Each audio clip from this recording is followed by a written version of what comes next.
हो सकता है। देखो इधर curl of a vector field, last पे ग्रेडियंट और डाइवर्जेंट हो गया था, ग्रेडियंट एंड डाइवर्जेंट हो गया था curl of a vector field. Curl, अच्छा मैंने बताया था कैसे पहचानों, देखो मैंने कहा था एक ऑपरेटर होता है डेल ऑपरेटर, याद आया? अगर डेल को हम फाई के साथ ऑपरेट कराते हैं तो इसे बोलते हैं ग्रेडियंट। इसका आंसर हमेशा, रिजल्ट हमेशा कैसा होता है? रिजल्ट हमेशा कैसा होता है? वेक्टर। क्या होता है? वेक्टर। अगर डेल को हम एक वेक्टर के साथ ऑपरेट कराएं तो वेक्टर के साथ हम दो तरीके से ऑपरेट करा सकते हैं, एक डॉट से और एक, अगर डॉट से कराते हैं तो वो डाइवर्जेंस होता है ना, डाइवर्जेंस, ठीक है, डाइवर्जेंस। इसका रिजल्ट हमेशा स्केलर होता है क्योंकि डॉट प्रोडक्ट का रिजल्ट हमेशा स्केलर आएगा। और ये होता है कर्ल। क्या होता है? कर्ल। तो ये भी कैसा देगा? वेक्टर, क्योंकि क्रॉस प्रोडक्ट का रिजल्ट हमेशा वेक्टर। तो इसके लिए हमें एक वेक्टर चाहिए, और वेक्टर ये कैसा होना चाहिए? पॉइंट फंक्शन, कॉन्टिन्यूअस और डिफरेंशियल भी होना चाहिए। साथ ही साथ वेक्टर फील्ड हमें पकड़नी पड़ेगी, तो कंसीडर अ वेक्टर फील्ड लिखो जरा, इसमें लिख दें क्या? नहीं लिखे? तो लिखो consider a vector field in which A vector is a continuous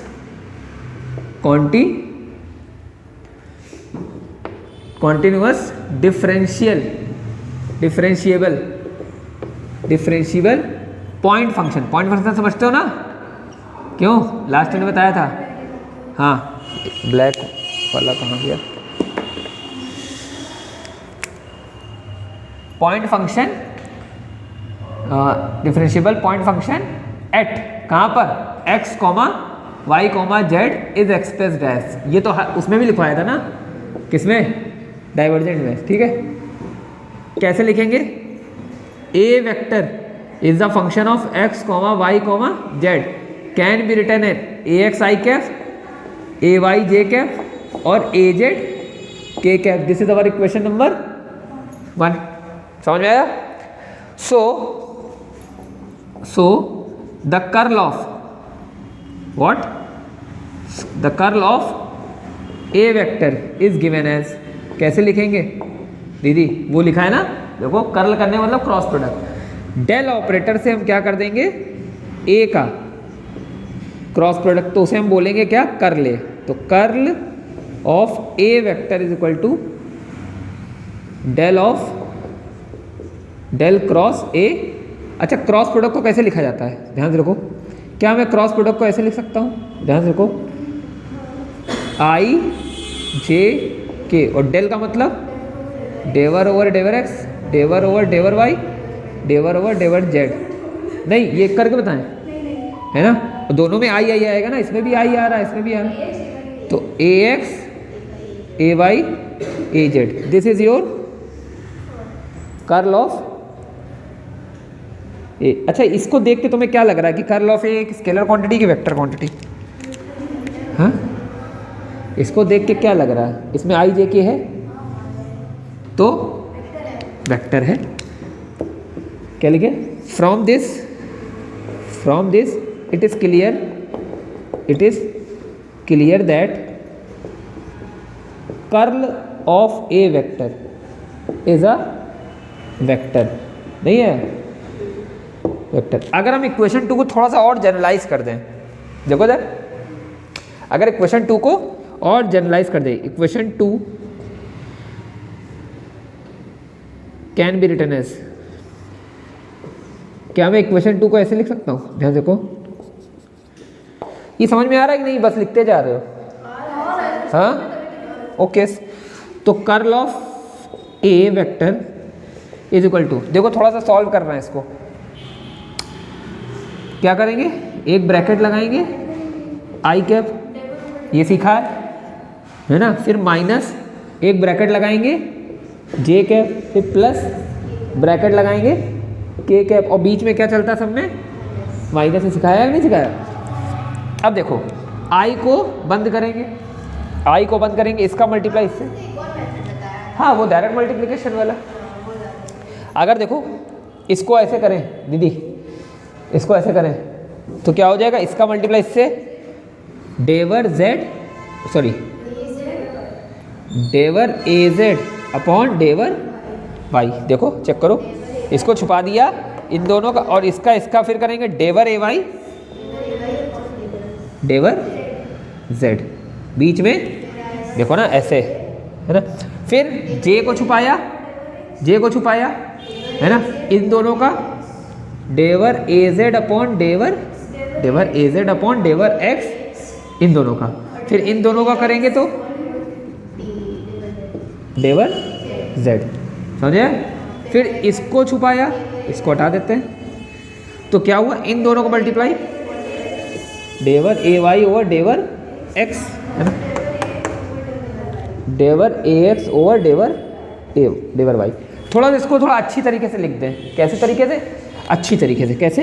ये तो सही तरीके से लिखा है, ये तो सही तरीके से लिखा है।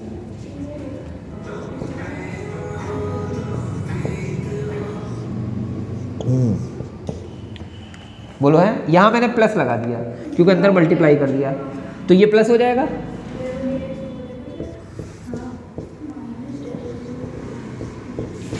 नहीं हो जाएगा, ये हो जाएगा जे कैप, यहाँ प्लस में ऑलरेडी है। ऐसा क्यों किया? गुड क्वेश्चन, ये हमें भी नहीं पता ऐसा मैंने क्यों किया। ये क्या चल रहा है? Curl of A vector. बोलो समझाया? दिख रहा है इसमें? हाँ बिल्कुल, बहुत सुंदर शब्दों में दिख रहा है। अब जरा ध्यान रखो,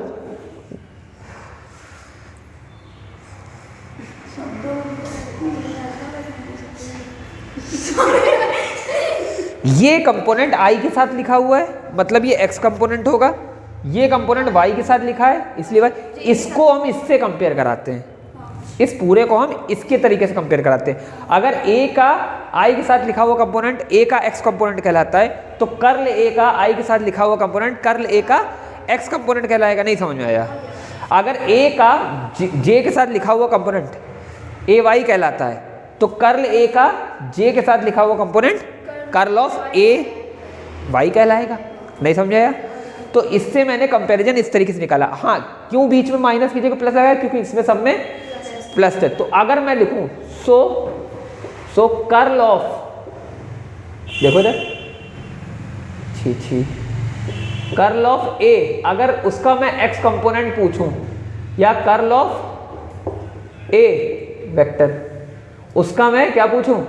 वाई कंपोनेंट तुमसे पूछूं, या कर्ल ऑफ ए वेक्टर का जेड कंपोनेंट तुमसे पूछूं, तो क्या हो जाएगा? डेवर ए जेड ओवर डेवर सॉरी वाई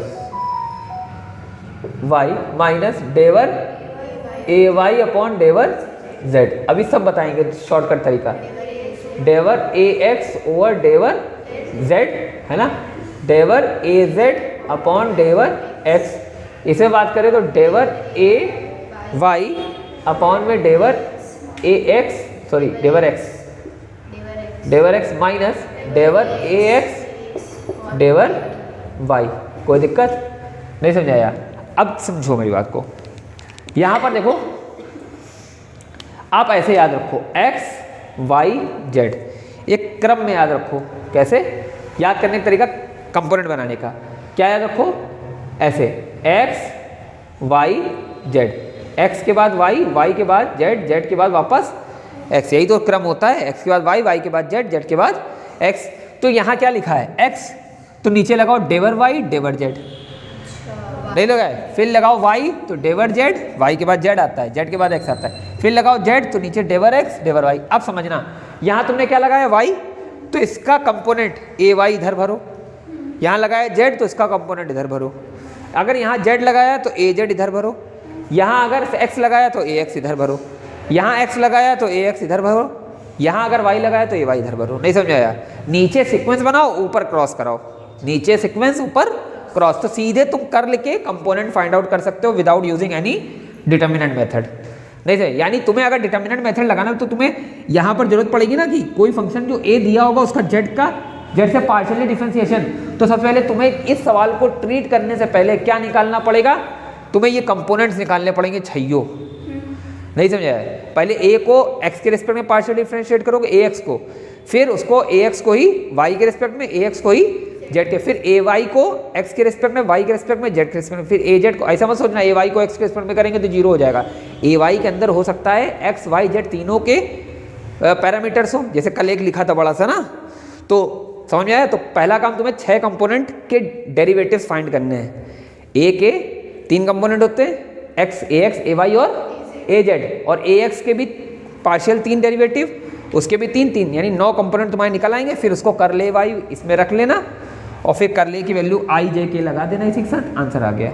बड़ा नहीं है, छोटा है, परेशान ना हो, क्योंकि इस इक्वेशन से करोगे ना तो प्राणघाती इक्वेशन है ये। ए एक्स के ए जेड का कंपोनेंट बड़ा होगा ना, वो रखोगे, ए वाई कंपोनेंट रखोगे, ए जेड कंपोनेंट रखोगे, तो कितनी बड़ी इक्वेशन बन जाएगी, समझे? तो पहला काम क्या करना है तुम्हें, ए एक्स के लिए डेवर ए एक्स अपॉन डेवर X, डेवर A x upon डेवर Y, डेवर A x upon डेवर जेड निकाल लिया। फिर डेवर ए वाई अपॉन डेवर X, डेवर A Y upon डेवर Y, डेवर A Y upon डेवर जेड, फिर डेवर ए जेड अपॉन डेवर X, डेवर A Z upon डेवर Y, डेवर A Z upon डेवर Z. ये 9 के 9 निकाल लिया। फिर क्या करना है तुमको, कर्ल ए कर्ल वाई और कर्ल ए ऑफ जेड निकालना है। जो आंसर आए, कर्ल ए का मतलब उसी के साथ आई जे के लगा के लिख दोगे। लॉन्ग टाइप का है थोड़ा क्वेश्चन, नहीं समझा? करा देंगे। अगर ऐसा वेक्टर आता है जिसमें एक्स वाई जेड तीनों हैं, ए एक्स के अंदर भी, ए वाई के अंदर भी और जेड, तब ये मेथड है। अदरवाइज केवल एक वेक्टर ऐसा आ जाता है, बहुत हलवा वेक्टर, जैसे ए वेक्टर दे दिया for example x square I cap y square ऐसे, जे कैप और जेड के कैप ऐसे दे दिया फॉर एग्जांपल। तो इसके लिए तुम्हें इतना मेहनत करने की जरूरत नहीं है, सीधे क्या करोगे, यहीं पे वैल्यू रख दो। तुम्हें पता है कि ये 0 हो जाएंगे डेवर के साथ, है ना, एक्स के लिए, ये वाई के लिए 0 हो जाएंगे और ये जेड के लिए, तो डायरेक्ट कर सकते हो इसमें, समझे? ये तो ये वाला इजी हो जाएगा। नहीं आया? अब बात आती है सर, ग्रेडियंट बताता है maximum rate of change, divergence बताता है कि how much the vector spread out from any given point, यानी किसी पॉइंट से कितना स्प्रेड हुआ है, डाइवर्ज हुआ है। लेकिन कर्ल क्या बताता है? गुड क्वेश्चन सर जी, वेरी गुड क्वेश्चन। चलो पहले नोट करो फिर बताएं कर्ल क्या बताता है। कर्ल बताता है घर में चुपचाप बैठो, ज़्यादा बाहर ना घूमो, ये कर्ल बताता है, ठीक है?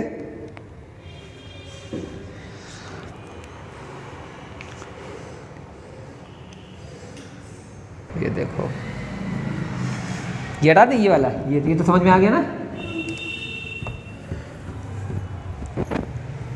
समझो।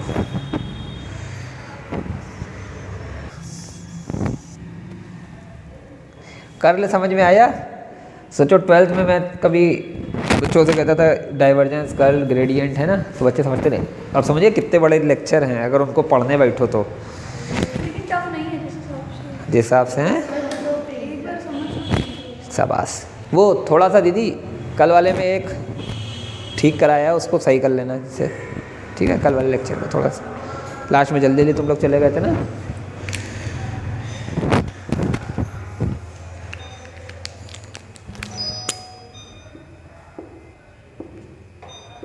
अगला क्या है? ज्योमेट्रिकल इंटरप्रिटेशन आती है, ज्योमेट्रिकल इंटरप्रिटेशन समझे, of curve, geometrical interpretation of curve दीदी बताएंगी।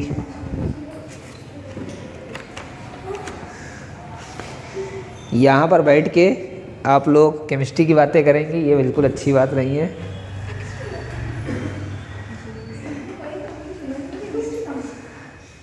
केमिस्ट्री बिल्कुल नहीं करनी है। 4 दिन बाद पेपर है। 4 दिन बाद पेपर है?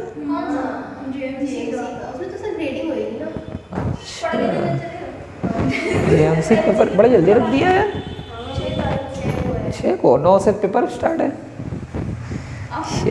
बात तो क्या हुआ? तो क्या हुआ? मैंने क्या बोला था 20 के बाद ही होगा मेरा, हैं?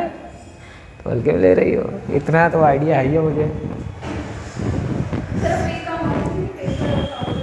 हाँ, ये सब रिकॉर्ड होता है। बेटा मेरे बस में नहीं है।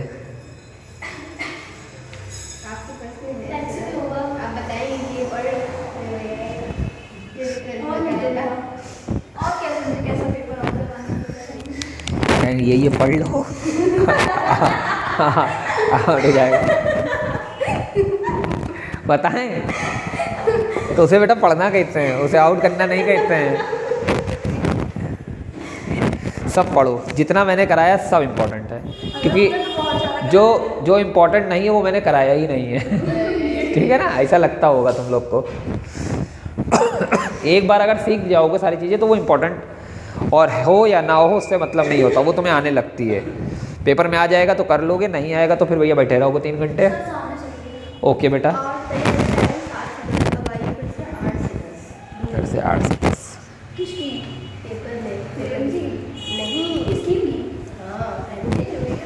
बढ़े आगे।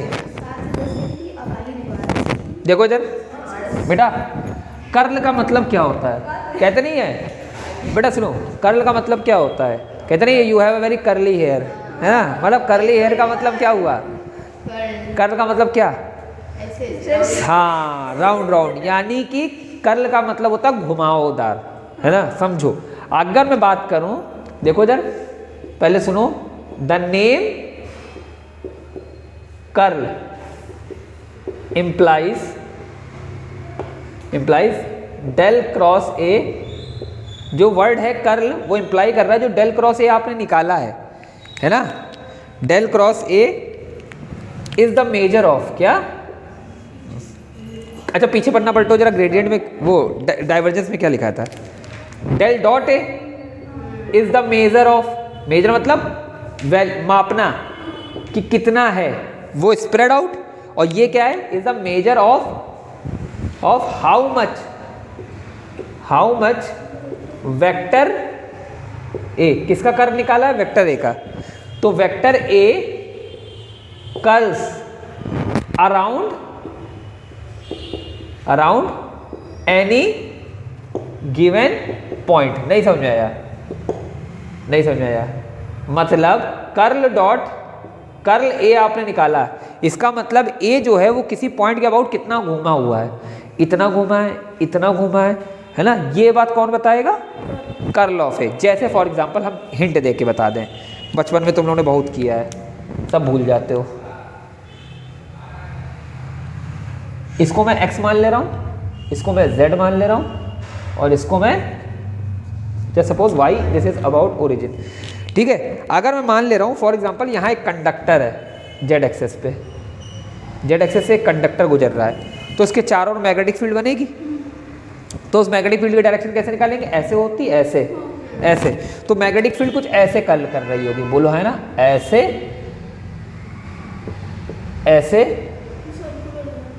है ना? ऐसे बाहर की तरफ बड़ा बना दे रहे हैं, ठीक है, बोलो है ना?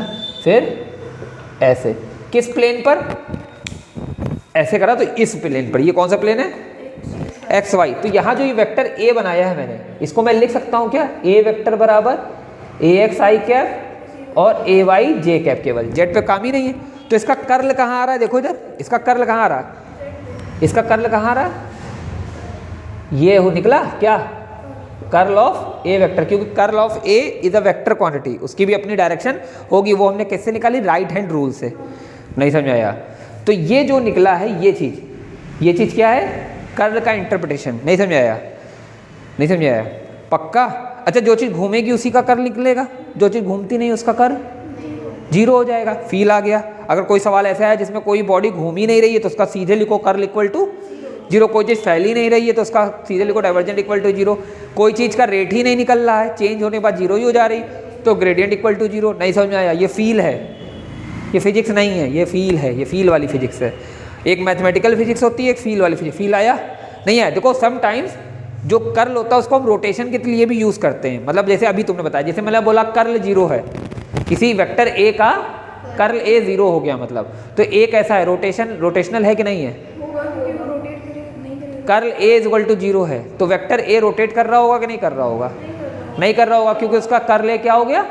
0, यानी उसका रोटेशन कितना हो गया? और अगर curl A equal to not 0 लिखा है तो वो रोटेट कर रहा होगा। ठीक है, इतनी बात लिख ली, जल्दी से नोट करो। तो आगे ये रोटेशन की बात करें। कैसे लोग हैं,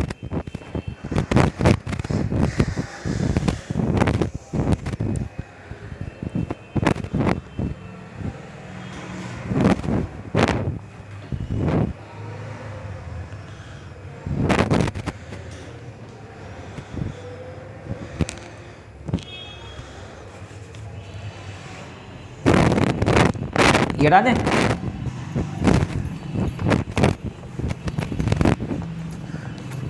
बोलो समझ में आया? पेपर में अभी ये वेक्टर ये सब लिखने को आएगा तो हमें लग रहा निपटा दोगे अब तो, कर्ल वगैरह हैं। Oh my God,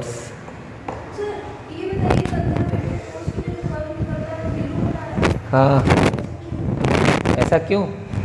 conservative force निकालते हो तो पाथ इंडिपेंडेंट होते हैं ना? क्या होते हैं? पाथ इंडिपेंडेंट, वो पाथ पे डिपेंड नहीं निकलता, तो कोई भी रास्ते से ले जाओ तो उस पर रोटेशन का फर्क ही नहीं पड़ेगा, समझे? ब्लैक इंक नहीं है आज, ओ माय गॉड। चलो कोई बात नहीं, वी आर गरीब्स, है ना? देखो इधर क्या लिख रहा हूँ, समटाइम्स कर्ल, सॉरी ऐसे लिखो, sometimes term curl is used for, क्या चीज, किसके लिए यूज किया? रोटेशन। दैट इफ, देखो इधर सभी लोग, if curl of A vector is equal to 0, इसका मतलब क्या हुआ? इसका मतलब क्या हुआ? Implies A is what? Irrotational. नहीं समझे? अरे नहीं समझ में यार, कर्ल रोटेशन के लिए यूज होता है और कर्ल है 0 यानी रोटेशन नहीं है। कर्ल का मतलब रोटेशन और कर्ल 0 तो रोटेशन नहीं है। नहीं समझ आया? If curl of A vector does not equal to 0, इसका मतलब ए इज रोटेशनल। शाबाश, कितने होशियार हो, रोटेशनल। ठीक है, जल्दी से नोट करो, फिर क्या बताएं। मैं यहाँ पर 2 डायग्राम बना रहा हूँ, अगर उस डायग्राम को तुम पहचान पा रहे हो, क्या चीज़ बोला? उस डायग्राम को आप पहचान पा रहे हो तो तुरंत बजर बजा देना। वो नहीं था फास्टर फिगर वाला वर्जन, कैसे पढ़ाते हैं ये? मेरी क्लास में बोर होते हो तुम लोग? बहुत ज़्यादा। यही तो नहीं हुआ, है ना? 4 डायग्राम ऐसे सीधे सीधे बना लोगे? 4 डायग्राम ऐसे सीधे सीधे, कॉपी में इतनी जगह है? ऐसे ऐसे और ऐसे ऐसे हैं। चलो जीवन है, मैं चारों एक साथ बना रहा हूँ, आपको जैसा मन करे, जैसी आपकी तब। श्रद्धा कपूर नहीं, श्रद्धा कपूर सिर्फ है, शादी हो गई उसकी। कितनी लड़कियों का दिल टूट गया।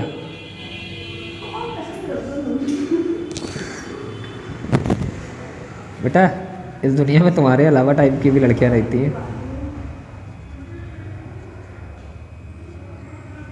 स्तुति से पूछो।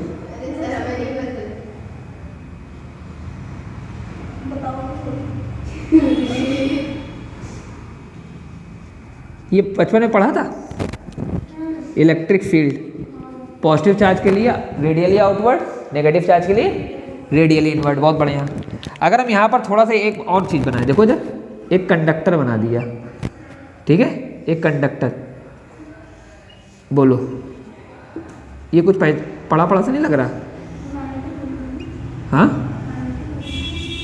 ये क्या है? Magnetic field of a current carrying conductor, पढ़ा था, है ना? फिर देखो इधर, यहाँ थोड़ा सा छोटा सा बना दें, जगह नहीं है, गरीब हूँ इसलिए कह रहा हूँ।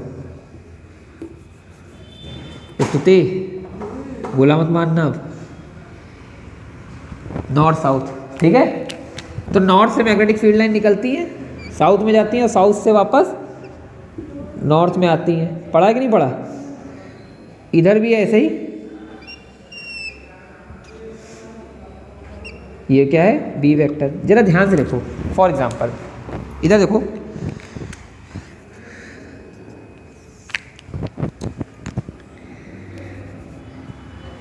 अगर हम बात करें क्या ई रोटेशनल वेक्टर है या नहीं, वेक्टर ई जो है इलेक्ट्रिक फील्ड है ना, वो रोटेशनल है कि नहीं है?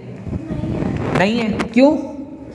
ये क्लोज लूप नहीं बनाती, पढ़ाया भी था, electric field line never form close loop, magnetic field line forms close loop. तो अगर क्लोज लूप नहीं बना रही है दीदी, इधर देखो, अगर इलेक्ट्रोस्टैटिक फील्ड ई वेक्टर क्या है? इररोटेशनल है, यानी ये रोटेशन नहीं देती, प्लस से निकल के माइनस में जाती है लेकिन माइनस से प्लस नहीं आती है। तो इसका मतलब क्या है? इसका मतलब कर्ल ऑफ, अगर हम कर्ल ऑफ ई वेक्टर निकालें तो आंसर कितना मिलना चाहिए? 0 नहीं आया। और अगर हम बात करें मैग्नेटोस्टैटिक फील्ड या magnetic field B vector is rotational होती है। तो अगर मैं इसका कर्ल निकाल लूं, तो इसका बी 0 आना चाहिए कि नहीं आना चाहिए?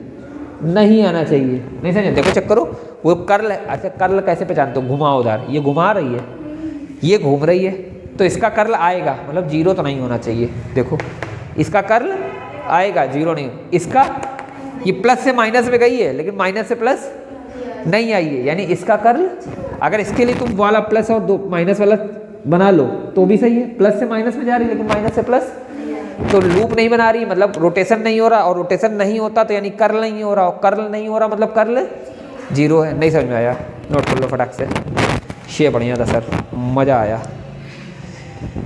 यही मज़ा मैं भारत के हर एक व्यक्ति को देना चाहता हूँ।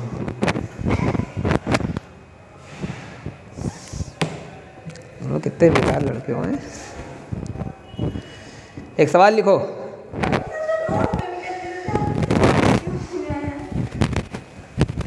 कर्ल का कराएं कि तीनों का कराएं? अभी हमने ग्रेडियंट के सवाल नहीं कराए ना, केवल सोलोनॉइडल के कराया एक। हाँ सोलोनॉइड, अरे एक क्या वही होता ही है, वैसा ही होता ही है। डाइवर्जेंस ए को कितना रखोगे? 0। तो सॉल्व कर देना। कहीं करा है ऑनलाइन, ये सुना बोला करो कि नहीं कराया,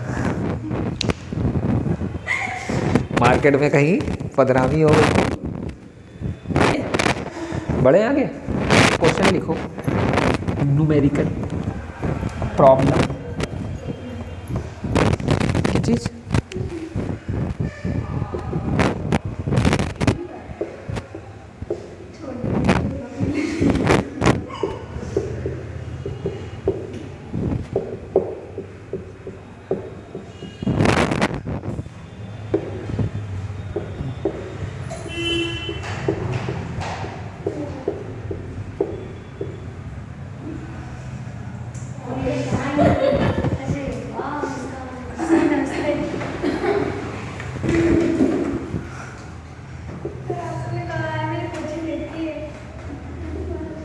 बेटा 1 महीने बाद पेपर है, 1 महीने बाद पेपर है, उनको ये बात बताओ। अब इस देखो, उनके यहाँ थोड़े दिन नहीं जाओगी कोई दिक्कत नहीं होगी, यहाँ हो जाएगी, ये बात तुम्हें भी पता है। उनका कोर्स कहाँ से आप अगर छोड़ सकते हो छोड़ दो, तो जब से स्टार्ट करोगे वहीं से वो स्टार्ट करवा देंगे। लेकिन यहाँ ऐसा नहीं होगा, 1 महीने बाद पेपर है। हम खुद रेगुलर लेके क्लास तुम लोग की कंप्लीट करा रहे हैं, ठीक है।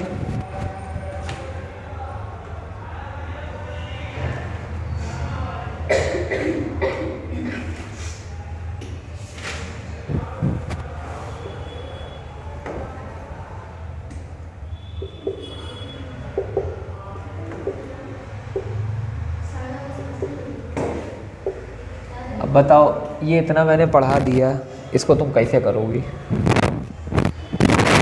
हाँ कैसे? कुछ निंजा टेक्निक हमको भी सिखाओ। एक बात हमेशा याद रखना, डाइवर्जेंस के साथ आर लिखा है मैंने, आर वेक्टर नहीं लिखा है, क्योंकि डाइवर्जेंस के साथ ग्रेडियंट के साथ क्या लगता है? स्केलर, बताया था ना। तो आर का स्केलर वैल्यू लिया है, स्केलर मतलब मैग्नीट्यूड, ठीक है। ये बेटा पढ़ाया थोड़ी देर पहले, कर्ल हमने क्या पढ़ाया? कर्ल मतलब घुमाना, क्या चीज़? और कर्ल ऑफ ए कैसे निकालते हैं? पीछे देखा दो इनको। किसी ए का कर्ल कैसे डिफाइंड होता है? डेल क्रॉस ए, क्या चीज़?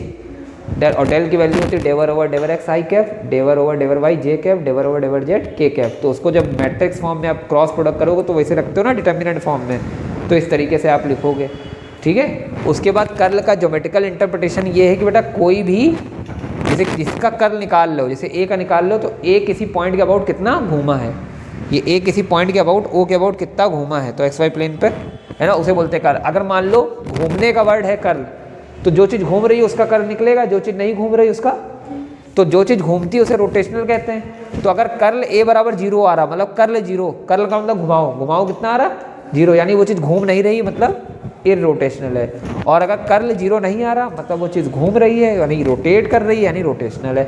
जैसे इलेक्ट्रिक फील्ड की बात करें तो इलेक्ट्रिक फील्ड प्लस से निकलती थी माइनस में जाए, लेकिन माइनस से प्लस नहीं आती, तो ये घूम नहीं रही है, तो इलेक्ट्रिक फील्ड का कर्ल कितना आएगा 0। लेकिन मैग्नेटिक फील्ड तो घूमती है, पूरा लूप बनाती है, तो इसका कर्ल 0 नहीं आएगा, इतना बताया, ठीक है।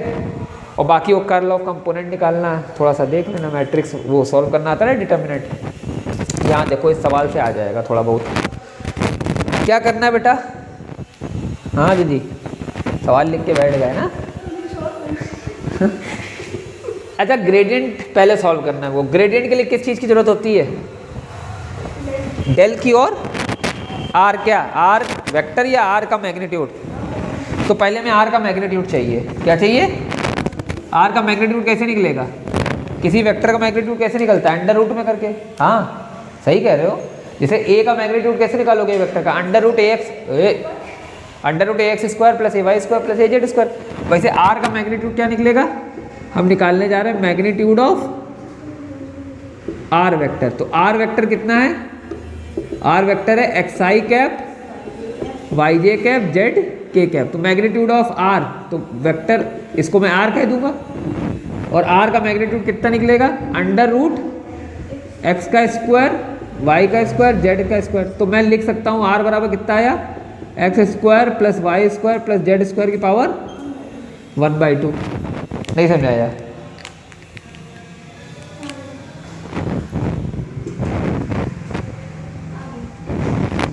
आया कि नहीं आया, मजाक नहीं, मतलब वो समझो। ग्रेडियंट ऑफ आर मतलब स्केलर, तो क्या लिख लेंगे, डेल ऑफ आर, ये लिखेंगे ना। तो डेल क्या होता है, डेवर ओवर डेवर एक्स आई कैप, डेवर ओवर डेवर वाई जे कैप, डेवर ओवर डेवर जेड के कैप। ओके, आर की वैल्यू कितनी, नहीं समझाया, तो इसको मल्टीप्लाई करते हैं, डेवर ओवर डेवर एक्स किसका, X square plus Y square plus Z square की पावर आई कैप, वेक्टर आता ना इसका आंसर। फिर डेवर ओवर डेवर Y X square plus Y square plus Z square की पावर 1/2, फिर जे कैप, नहीं हुआ। फिर डेवर ओवर डेवर Z X square plus Y square plus Z square की पावर 1/2 है ना, के कैप। अब अगर मुझे ग्रेडियंट ऑफ आर चाहिए तो मुझे ये 3 आई जे और के कंपोनेंट सॉल्व करने पड़ेंगे अलग से, या तो चाहो तो इसी के साथ कर लो, नहीं बहुत बड़ा हो जाएगा। इससे बेटर है कि इन तीनों को कहीं अलग से सॉल्व करके इसको इक्वेशन नंबर क्या मान लो, 1 मान लो, वहाँ ले जाकर पुट कर देना। तो नाउ हम अलग से सॉल्व करने जा रहे हैं किसको, डेवर ओवर डेवर एक्स, किसको, x square Y square plus Z square की पावर 1/2। डिफ्रेंसिएशन में पावर कहाँ जाएगी, आगे, और इसमें से एक पावर घट जाएगी, कितना बचेगा, -1/2। नहीं हो जाएगा, 1 में से 1/2 घटेगा तो -1, नहीं समझ में आया। और फिर से इसका फिर से डिफरेंशिएशन करेंगे कि नहीं करेंगे। अब जब इसका फिर से करोगे, x का होगा और y और z, तो 2x आएगा, ये 2 से ये 2 कैंसिल हो जाएगा। क्या चीज़, नहीं बताओ, सही कह रही हूँ क्या, x upon x under bracket x square plus Y square plus Z square की पावर माइनस का 1/2। हाँ, x की जगह y आ जाएगा, हाँ बिल्कुल सही, कोई दिक्कत थोड़ी ना है, कोई समस्या नहीं। और देखिए लेकिन यहाँ तुम्हें कैलकुलेशन में थोड़ा सा ध्यान रखना पड़ेगा कि कैलकुलेट कैसे करेंगे इन सब चीज़ों को। जैसे मान लो, एक मिनट रुको, हाँ, इसको हमें क्या करना है, सिंपलेस्ट फॉर्म में करना है। क्या करना है? सिंपलेस्ट फॉर्म में करना है। अगर देखो हम यहाँ तक तो मैथमेटिकल इंडिसेस वगैरह पढ़े होगे ना, कि हम किसी को उसकी वैल्यू के टर्म में लिख देते हैं। अगर हम इसको थोड़ा सा और सॉल्व करना चाहें तो क्या मैं इसको ऐसे लिख सकता हूँ, x upon x square plus Y square plus Z square की पावर 1/2 लिख सकता हूँ, नहीं लिख सकता हूँ? हाँ, और ये चीज़ देखो, क्या यही चीज़ नहीं है? तो इसको मैं लिख सकता हूँ क्या, x/r। नहीं आया तो सिमिलरली डेवर ओवर डेवर y, X square plus Y square plus Z square की पावर 1/2 क्या आ जाएगा, y/r आ जाएगा। नहीं आ जाएगा? नहीं समझ आया? पीछे नहीं आया समझ में? नहीं आया समझ में? भाई इसको सॉल्व किया, पावर माइनस में आ गई, इसको नीचे भेजा, तो ये चीज़ पहले हम बता चुके हैं, r की वैल्यू है ये। नहीं है तो ये कितनी हो जाएगी, z/r। नहीं समझ में आया? तो पुटिंग इन इक्वेशन किसमें, 1 में, कितना हो गया, ग्रेडियंट ऑफ r। पहले वाले में कितना आया, x/r i कैप, दूसरे वाले में कितना आया, y/r j कैप, तीसरे वाले में z/r k कैप। नहीं आया? पक्का? तो अब इसको क्या कर दो, थोड़ा सा सॉल्व कर लो एलसीएम लेके, और बताओ आंसर कितना आएगा। हाँ, किसको? ठीक है, और बताओ। 1/r को तुमने क्या किया, बाहर कर लिया, फिर हाँ ठीक है, फिर ध्यान से देखो तो ये क्या है, ये r वेक्टर है, यानी इसका आंसर है vector r upon mod r। और ग्रेडियंट का आंसर हमेशा किस में आएगा, वेक्टर आएगा। ग्रेडियंट का आंसर तो हमेशा वेक्टर होता है। तो vector r upon mod r क्या होता है, यूनिट वेक्टर r कैप। निकल आया?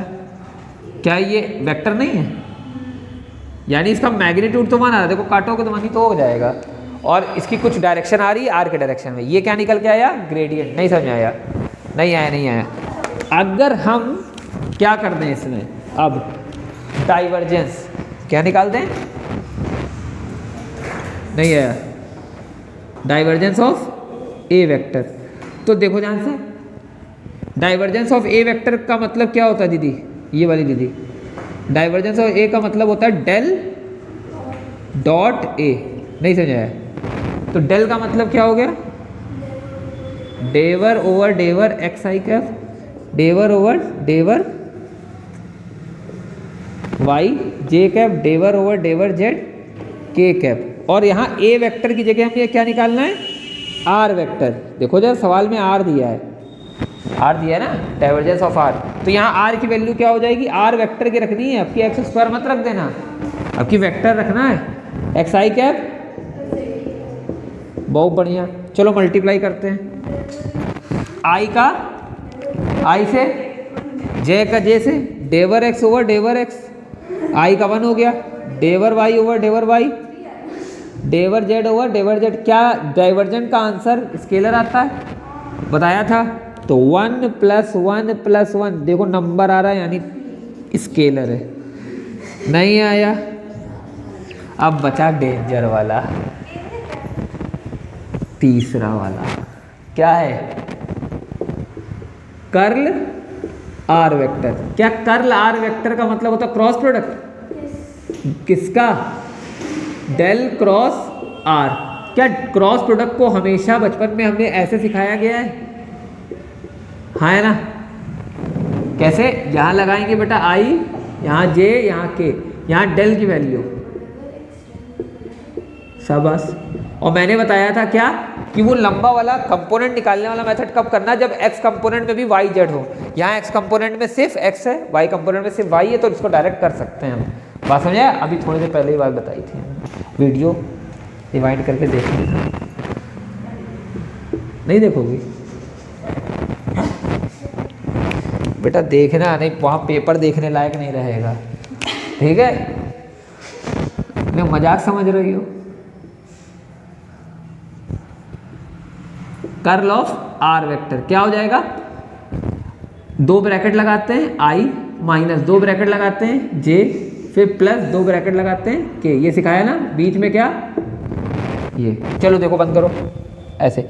डेवर वाई का जेड के रिस्पेक्ट में डिफरेंशिएशन, मतलब जेड का डेवर जेड अपॉन डेवर वाई निकलेगा ना, है ना, लिख के कराना पड़ेगा।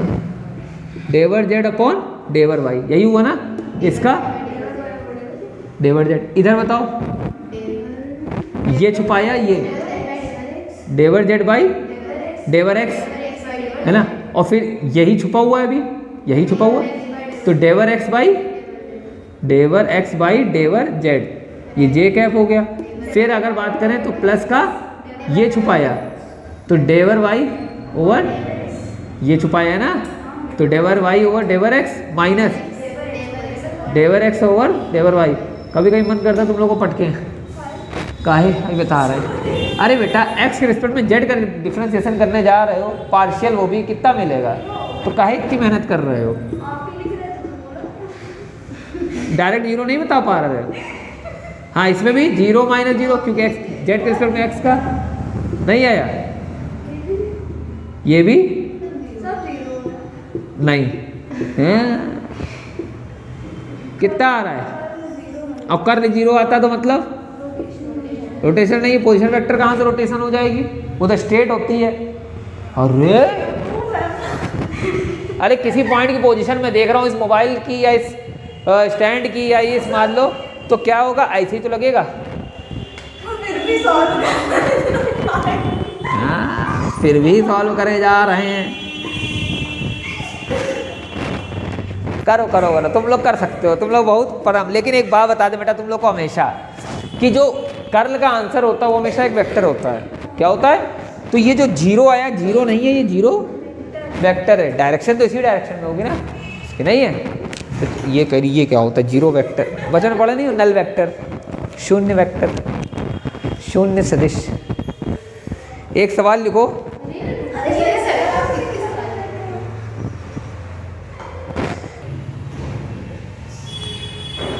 जल्दी करो, आज समेशन रूल कराएंगे। हाँ बेटा बताओ। हाँ हाँ, अंशिका नाम की जो लड़कियां होती हैं ना, बहुत अच्छी होती हैं सर। नोट करिए जल्दी बेटा। बेटा लेकिन एक बात याद रखना, जो गलती तुम लोग ने फर्स्ट सेमेस्टर में करी है वो सेकंड में मत करना। कि हाँ, टाइम पे आना, मतलब क्लास में नहीं, स्टार्टिंग से ही। जैसे पेपर हो जाए छुट्टी लेनी हो 3-4 दिन ले लेना, रेस्ट कर लेना, है ना बेटा। यहाँ सेमेस्टर है, एनुअल नहीं है ये, है ना। सेमेस्टर में तो बिल्कुल, सेमेस्टर में तो कभी कभी ऐसा भी हो जाता है कि कहो सुबह क्लास ख़त्म हुई हो, पेपर ख़त्म हो, शाम से क्लास चालू हो गई, है ना। तो अगले दिन से या मान लो 1-2 दिन का रेस्ट ले लेना, फिर तुरंत सेकंड सेमेस्टर स्टार्ट कर देना। इसमें तुम्हारा भला है, हमारा नहीं है। हमें तो और आराम रहेगा भाई, नहीं पढ़ाने जाओगे लास्ट में तब जल्दी पढ़ाएंगे। और ऐसे शुरुआत से पढ़ोगे तो लोड नहीं बनेगा तुम्हारे ऊपर, हर चीज़ रिवाइज करते हुए चलोगे। अब इस समय जानते हो रिवीजन का टाइम होता ही है, इस समय तुम लोग कोर्स कंप्लीट कर रहे हो। लास्ट में 1 महीना तो रिवीजन के लिए बचाओ। सीधे पढ़ के पेपर नहीं, इस बात का विशेष ध्यान, ठीक है। अगले सेमेस्टर से सेकेंड सेमेस्टर के पेपर ये मान के चलो, जैसे दिसंबर में हो रहे हैं तो वो उधर वहाँ जाते हैं, मार्च अप्रैल, है ना। और क्या मई में, अरे जून में इतना लेट नहीं करते। दिसंबर से पेपर शुरू है ना, 6 महीने भूल जाओ, ये कहीं ना 6 महीने होते हैं।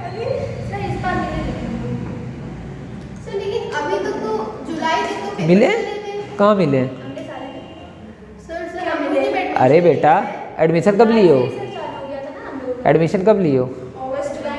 हाँ, अगस्त में एडमिशन लिए हो?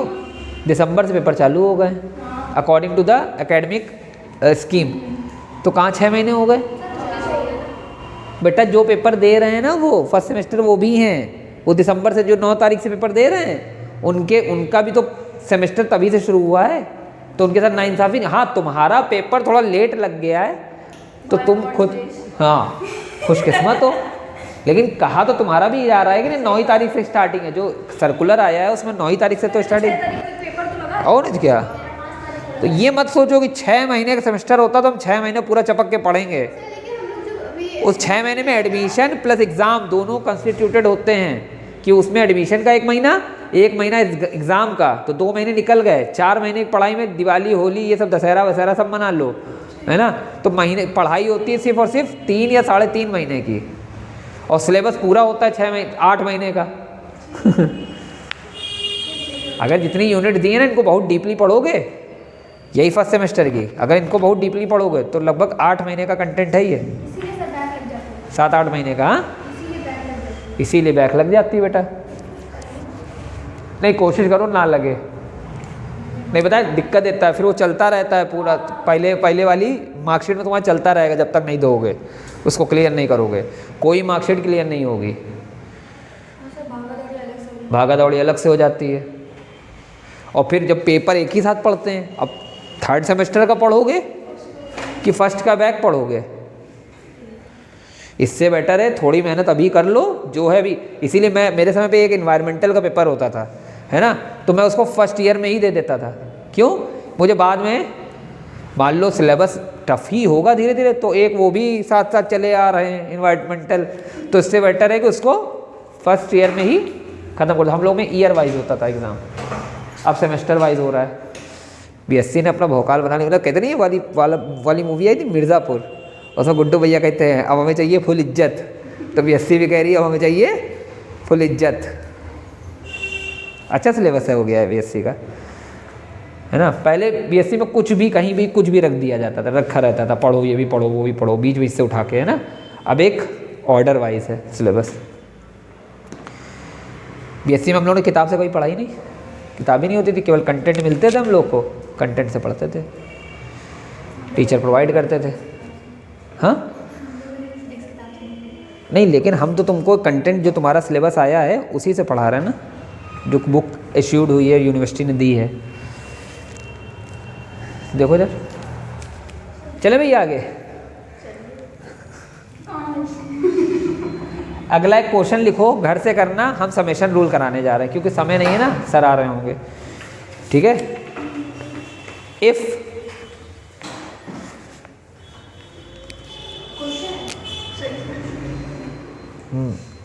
ये पहले मिटा दें, ये हटा दें ये वाला, हाँ। If A is equal to X square Y square I cap plus नहीं minus 2y square Z square K cap plus X Y square Z के कैप, ये जे कैप है ना, ये लिखा है। अच्छा बताओ ये पॉइंट फंक्शन है कि नहीं है, है ना। पॉइंट वेक्टर है, पॉइंट फंक्शन वेक्टर है कि नहीं है वेक्टर फील्ड में। वेक्टर फील्ड क्या है इसकी, एक्स वाई जेड, और ये हो गया फंक्शन जो डिपेंड कर रहा है एक्स वाई जेड पे, ठीक है। देखो इसका एक्स कंपोनेंट भी वाई पे डिपेंड कर रहा है ना। ये कौन सी बात हुई, एक्स कंपोनेंट वाई पे, अरे करता है, पॉइंट फंक्शन है भाई। और इसका वाई कंपोनेंट जेड पे डिपेंड कर रहा है, इसका z component x y z तीनों पे डिपेंड कर रहा है, समझे। ये खतरनाक हो सकता है सवाल। लिखो calculate divergence of A and curl of A. कैसे लिखोगे डाइवर्जेंस ऑफ ए, ऐसे लिखो calculate divergence of A vector and curl of A vector at 1,1,1। नहीं कर लोगे तो बच्चे कैसे करेंगे, 1,1,1 की जगह 1,-1 करो। बहुत से बच्चे क्या करेंगे, पहले 1,1,1 पुट करेंगे इसमें ना। बेटा ए नहीं निकालना है 1,1,1, हमें डाइवर्जेंस ऑफ ए निकालना है 1,-1,a।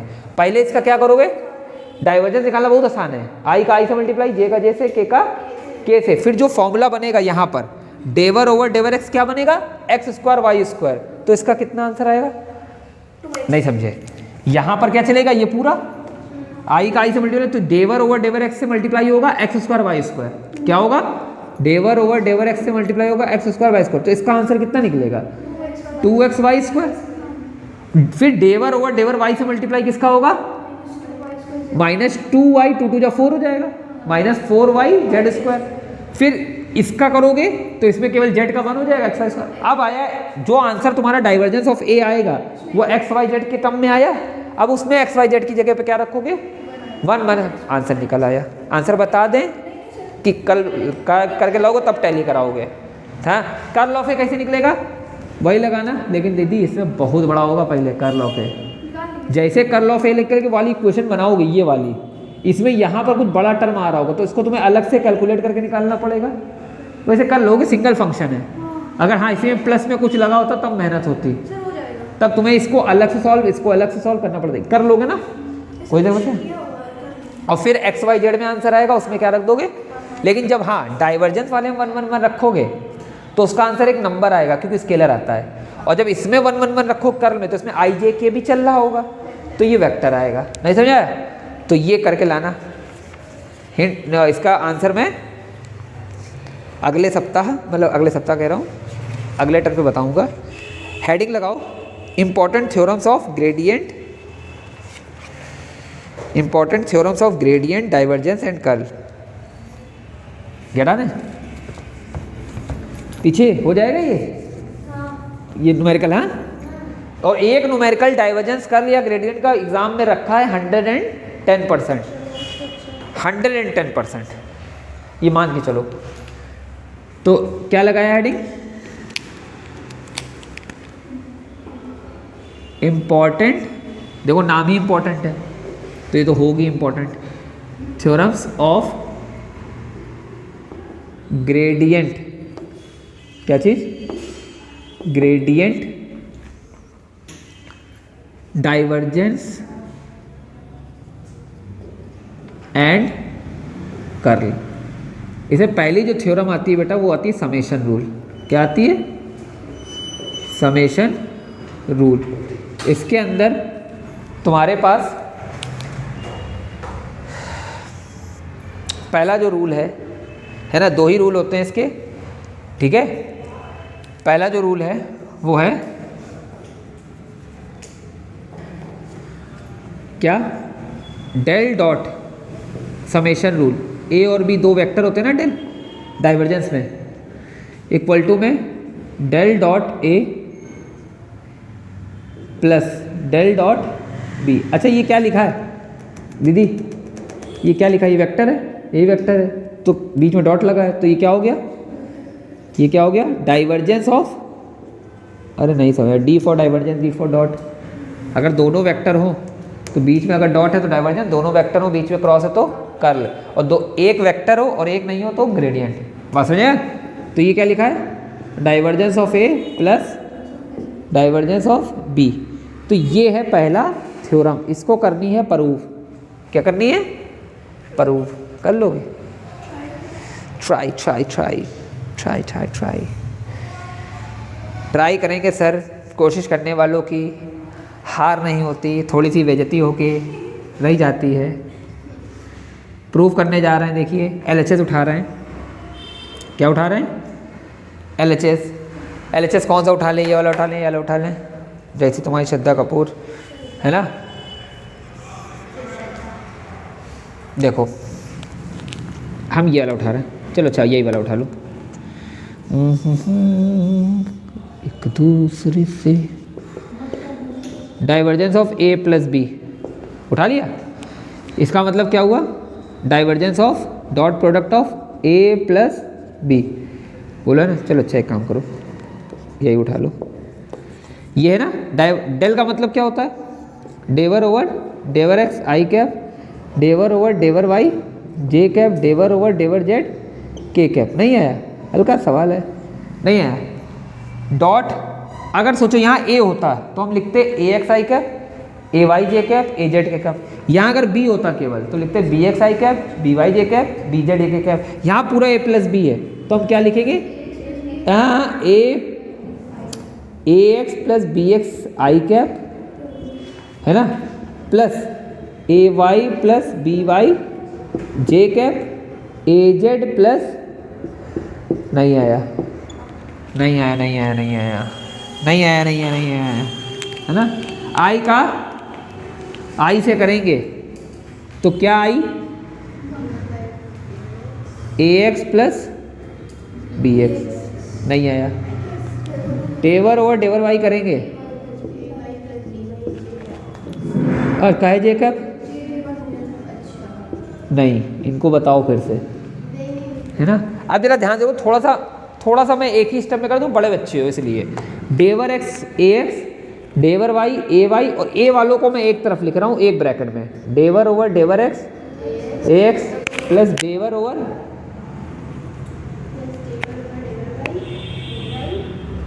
नहीं लिख सकता हूँ मुस्कान, सारे ए वालों को एक साथ ले लिया प्लस सारे बी वालों को मैं एक साथ लिखूंगा, डेवर ओवर डेवर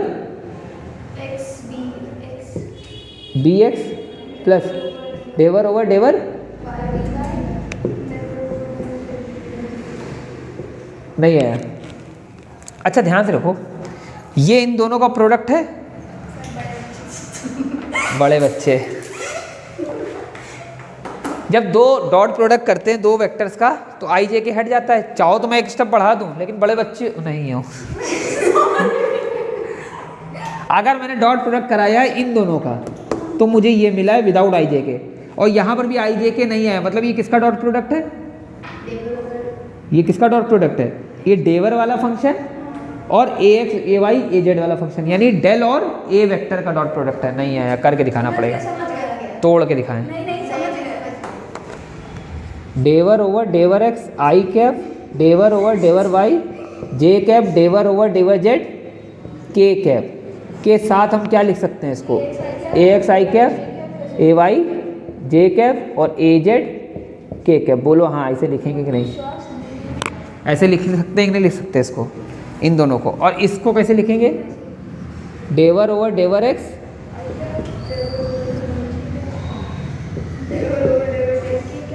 डेवर ओवर डेवर जेड के कैप डॉट बी एक्स आई कैप बी वाई जे कैप बी जेड के कैप, है ना। अब ये हटा रहा हूँ, नहीं हटा रहा हूँ।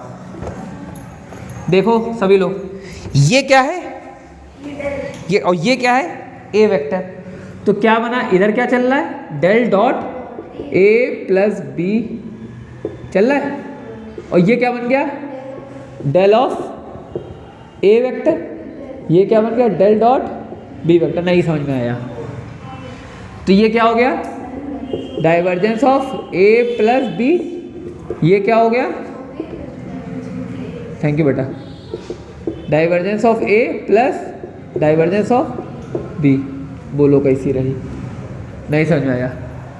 हाँ, दूसरा वाला प्रूफ, दूसरा कहाँ, ये तो एक ही था, दूसरा हम लिख के दे रहे हैं, ठीक है। दूसरी थ्योरम है इसमें, इसी का कर्ल, क्या चीज़, इसी का कर्ल, कला दें इसको।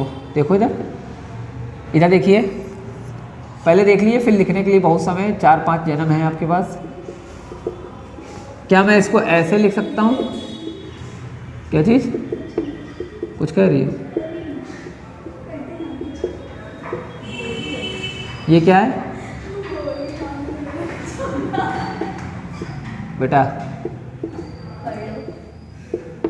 Curl of A vector plus curl of B vector. ये हो गई दूसरी थ्योरम। बताइए तुम प्रूफ कर सकते हो कि नहीं कर सकते हो, पक्का। थोड़ा डिटर्मिनेंट वाली मेथड लगेगी इसमें, और डिटर्मिनेंट मेथड से इसको सॉल्व। अब डिटर्मिनेंट मेथड को खोलने की जरूरत नहीं पड़ेगी, यहाँ केवल डिटर्मिनेंट रखना, उसको मतलब वो डिटर्मिनेंट वाला रूल्स पढ़ा है ना, स्प्लिट करने वाला, स्प्लिट कर लेना, ठीक है। कोई समस्या, इसको करो भाई। देखो ऐसे, जब इसका तुम डिटर्मिनेंट खोलोगे, किसका, इसका, यही चल रहा है ना एलएचएस में, तो जब यहाँ खोलोगे तो डिटर्मिनेंट ऊपर चलेगा, क्या, कर्ल के लिए चलेगा, कर्ल मतलब डेवर है, डेल के लिए डेवर ओवर डेवर एक्स, डेवर ओवर डेवर वाई, डेवर ऊपर आई जे के, नीचे क्या चल रहा होगा, ए X plus B x, A Y plus B Y A Y, और फिर किसी एक रो को अगर स्प्लिट करो तो दो अलग अलग मैट्रिक्स मतलब दो अलग अलग डिटर्मिनेंट मिलती हैं। तो पहली डिटर्मिनेंट क्या मिलेगी, आई जे के ऐसे रहेंगे, डेवर एक्स डेवर वाई डेवर जेड ऐसे रहेंगे, इसमें भी आई जे के ऐसे रहेंगे, डेवर एक्स डेवर वाई डेवर जेड ऐसे रहेंगे। इधर से देखो तो यहाँ A X plus B x टूटा तो इसमें ए X A Y A Z आएगा, इसमें बी एक्स बी वाई, तो ये किसका फॉर्मेट बन गया, डेल क्रॉस ए का, और ये किसका फॉर्मेट बन गया, डेल क्रॉस बी का। प्रूव हो गया, नहीं आया। नीचे के ए एक्स प्लस बी एक्स को तोड़ के लिखना है, दो अलग अलग मैट्रिक्स कर देना, मतलब डिटर्मिनेंट कर देना। ओके चलो भैया बहुत बढ़िया। आए नहीं सर अभी? हाँ अभी प्रोडक्ट रूल भी हैं। हाँ प्रोडक्ट रूल है, फिर सेकंड डेरिवेटिव। सेकंड डेरिवेटिव बहुत एग्जाम्पल, कभी कभी ऐसा आएगा, देखो डाइवर्जेंस ऑफ ग्रेडियंट, ये सॉल्व कर लोगी। कभी कभी ऐसा भी आएगा, divergence of gradient of phi, phi का ग्रेडियंट करोगे वेक्टर आएगा। अच्छा ये पॉसिबल है क्या, ये पॉसिबल है? ये नहीं पॉसिबल है क्योंकि ग्रेडियंट के साथ हमेशा स्केलर मल्टीप्लाई होता है। हाँ और इसका आएगा आंसर, इसका भी तो स्केलर का ही नहीं पॉसिबल है। ये पॉसिबल है, ग्रेडियंट ऑफ फाई वेक्टर आएगा। अच्छा ये पॉसिबल है, divergent of divergence of A vector, ये पॉसिबल नहीं आएगा। क्यों? इसका आंसर स्केलर हो जाएगा, स्केलर का भी डाइवर्जेंस लगता नहीं है, तो ये तो भैया ग्रेडियंट में पहुंच जाएगा। ये पॉसिबल है, ग्रेडियंट ऑफ फाई वेक्टर होगा, वेक्टर का डाइवर्जेंस निकलता है। डाइवर्जेंस ऑफ फाई क्या होगा, स्केलर, स्केलर का ग्रेडियंट निकलता है, नहीं होगा। दोनों ही पॉसिबल है बेटा, नहीं है। कर्ल ऑफ ए, यही पॉसिबल है, ये थ्योरम है कर्ल ऑफ ए। हाँ क्या चीज़? हाँ सेकंड डेरिवेटिव। कर्ल ऑफ ए का फॉर्मूला बिल्कुल वैसे ही खुलेगा जैसे बचपन में ट्रिपल प्रोडक्ट खोला था। अच्छा एक बात बताओ, जैसे मैं लिख दूँ कर्ल ऑफ ए तो उसको कैसे लिखा जाएगा? कर्ल ऑफ ए ये रहा और उसका कर्ल ऑफ ए, यही तो हुआ। क्या ये ट्रिपल प्रोडक्ट नहीं दिख रहा? पहले इसका इससे डॉट प्रोडक्ट है ना, फिर बाहर चलेगा क्रॉस में ए, यही सिखाया ना? नहीं यही तो है, सॉरी क्रॉस क्यों, ये तो स्केलर हो जाएगा। फिर माइनस इसका इससे डॉट प्रोडक्ट, याद आया? और फिर बाहर ए, नहीं है बेटा, पहले ए और सी, हाँ सॉरी, ये समझ आया? नहीं आया? इधर लगाओ चाहे इधर लगाओ, उससे कोई फर्क नहीं पड़ता, क्योंकि बीच में क्या लगा है, क्योंकि टाइम्स हो गया, ये स्केलर हो गया ना, तो इधर भी लगा सकते हो इसको, कोई दिक्कत नहीं। चलो इसको इधर ही लगा दें। इसका इससे कराया तो ये बना, फिर इसका इससे कराया तो ये आया। अब बताएं ये चीज़ क्या बन गई? यही चीज़ अगर दो बार लिखोगे यही चीज़, तो आई का आई से मल्टीप्लाई, ये तो ये डबल टू में बनेंगे, डबल डेरिवेटिव, तो ये डेल टू हो जाएगा। ये क्या बना? ये बनेगा ग्रेडियंट। क्यों? ये आएगा स्केलर, ये स्केलर आएगा, तो ग्रेडियंट ऑफ ए आएगा, ये नहीं आएगा। अरे डेल ऑफ ए, तो ग्रेडियंट ऑफ ए आएगा। ग्रेडियंट ऑफ ए क्यों आएगा? ग्रेडियंट ऑफ ए नहीं, ग्रेडियंट जो भी इसकी वैल्यू आएगी नई, है ना, जो भी नया स्केलर आएगा वो बनेगा यहाँ पर। ठीक है, ये मिनट रुको जरा, इसमें कौन सा है ये? हाँ ठीक है, सही लिखा है ना? समझो भाई, अगर ये ए, केवल ए बचता तो डेल ऑफ ए को हम क्या लिखते हैं, मतलब स्केलर बचता तो हम लिखते ना ग्रेडियंट ए। ये इसका आंसर मान लो ये कोई वेक्टर है, इसका आंसर क्या? आंसर आया 3, तो ग्रेडियंट ऑफ 3 आया ना, ग्रेडियंट ऑफ ए थोड़ी ना आया। तो यहाँ लिखेंगे ग्रेडियंट ऑफ डाइवर्जेंस ऑफ ए, ये फॉर्मूला बनेगा। इसको पता है क्या बोलते हैं? Laplacian operator. अब ये क्या? डेल का बड़ा भाई है ना, हाँ लाप्लासियन ऑपरेटर है। समझ आया? बढ़िया चीज़ें, सेकंड डेरिवेटिव पढ़ने में मज़ा आएंगी, इसमें छोटे मोटे चीज़ों में थोड़ी ना मज़ा आएंगी, हैं? चलो भैया, एज माई मुताबिक मैंने अपना क्लास टाइम पे ही ओवर कर दिया है, सर आते होंगे, ठीक है? ओके, किससे?